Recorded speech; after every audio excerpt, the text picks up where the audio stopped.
pro-Hamas radicals are beginning to have a graduation ceremony. You've seen them chanting Free Palestine and globalize the Intifada on college campuses and on the streets of big cities across America. Now we're seeing the result of their deadly hatred. Baby killers, shame.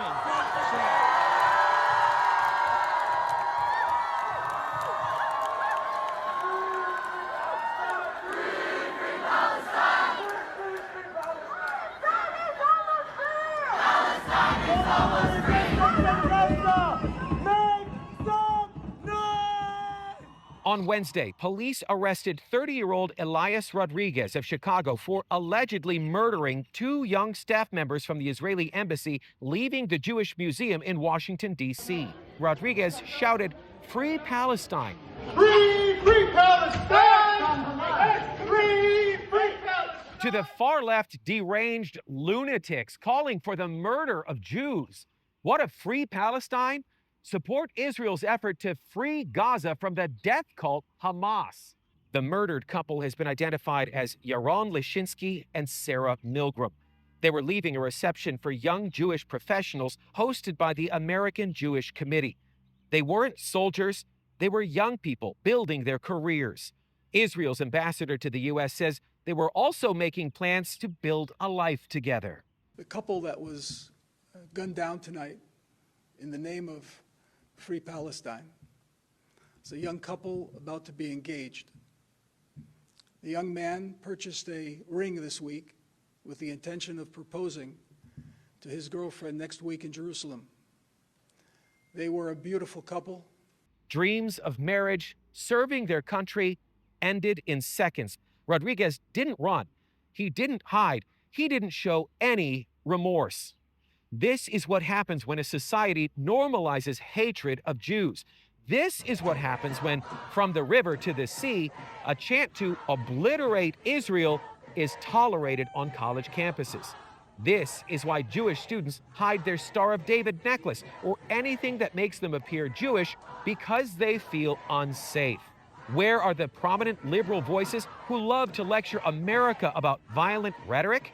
Cenk Uygur tweeted, "Killing Israeli embassy workers harms the Palestinian cause," describing it as counterproductive because it frames the whole movement as violent. The Free Palestine movement is violent. Supporters carry signs that say, "by any means necessary," and characterize the rape of Israeli women on October 7th as resistance. If you think Hamas supporters make up a fringe of the far left, you're mistaken. Remember when the former vice president said this last July? "I see you and I hear you. What has happened in Gaza over the past 9 months is devastating. The images of dead children. We cannot allow ourselves to become numb to the suffering, and I will not be silent." Kamala Harris legitimized violent anti-Israel protesters demanding a ceasefire that would keep Hamas in power. She told them their emotions were justified. She gave them the permission slip to continue their campaign of antisemitism. Jews are no longer safe in the United States of America. Not on college campuses, not in bars in Philadelphia, not at Eurovision.